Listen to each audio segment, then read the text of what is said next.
রাধে রাধে। তোমরা সবাই কেমন আছো? আমরা তো সবাই ভালোই আছি, আশা করি তোমরা সবাই ভালোই আছো।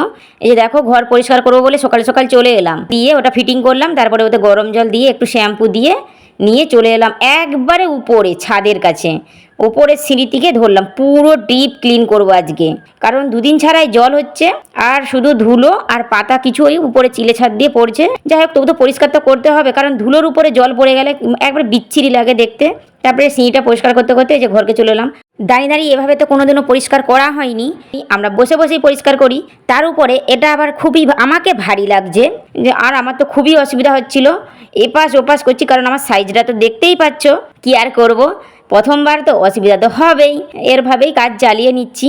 আর দেখো, যুদ্ধ হচ্ছে দেশের বাইরে, বিদেশে, দু দেশের যুদ্ধ হচ্ছে, কিন্তু সব জায়গারই গৃহিণী ফেঁসে যাচ্ছে।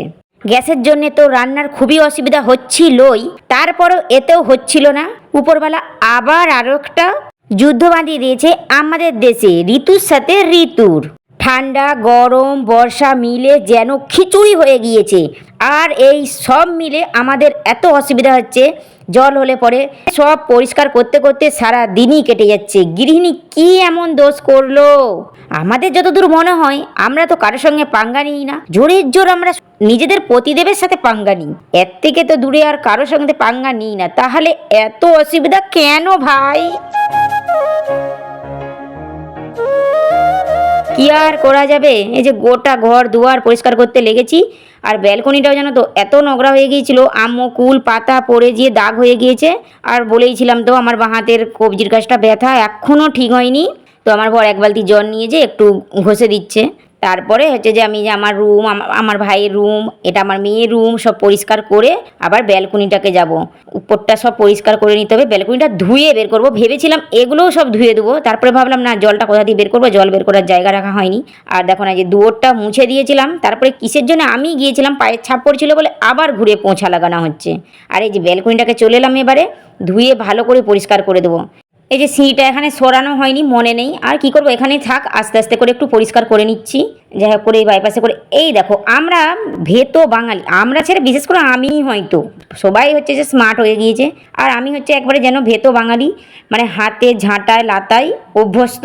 বাইপাসে করেও একটু ঘষাঘষি করতে খুবই অসুবিধা হচ্ছে, কি আর করব, মানিয়ে নিচ্ছি। তো এই যে পরিষ্কার করে নিচ্ছি, আর এখানটাতে এই যে জলটাও বের করে দিচ্ছি, খুব ভালোই হলো, নাহলে পরিষ্কার করতে গেলে একটু দেরি হবে। যা আবার জানো তো, পাতার দাগও হয়ে গিয়েছে, কুল আর পাতা ছিল তো দাগ হয়ে গেছে, সেটা কি করে উঠবে কি জানে। পরিষ্কার করে এই যে আবার একটা সিঁড়িটার কাছে চলে এলাম, সিঁড়িটা পরিষ্কার করে এবারে নিচের দিকে যাচ্ছি আস্তে আস্তে। হয়তো আস্তে আস্তে অভ্যাস হয়ে যাবে, আগে তো এভাবে পরিষ্কার করা হয়নি, তাই একটু অসুবিধা হচ্ছে। এটা দিয়েই ঘষে ঘষে ভালো করে জলটা পরিষ্কার করে দিচ্ছি। আর এই ঘরে শুধু ব্যালকনিটাই জলটা বের করার জায়গা রেখেছি। তারপরে এই যে সিঁড়িগুলো পরিষ্কার করতে করতে চলেই এলাম।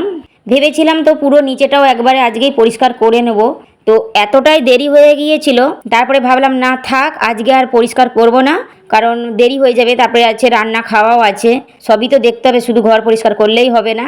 আর এইটুকু তো ঘর নয়, কতখানি ঘর, উপর থেকে পরিষ্কার করে আস্তে আস্তে অনেকটাই দেরি হয়ে গিয়েছে, রান্না খাওয়া করতে হবে, সেই জন্যে আজকে বললাম থাক, আজকে আর করবো না। নিচেটা ভালো করে ঝাড়পুছ করে দিয়ে রান্নাঘরের টাইলসগুলো একবারে সার্প জল দিয়ে মুছা হবে, আর নিচেটা একবারে ভালো করে ধুয়ে, দুবার ধরে ধুয়ে ক্লিন করে দেবো, এরকম ভাবনা চিন্তা ছিল।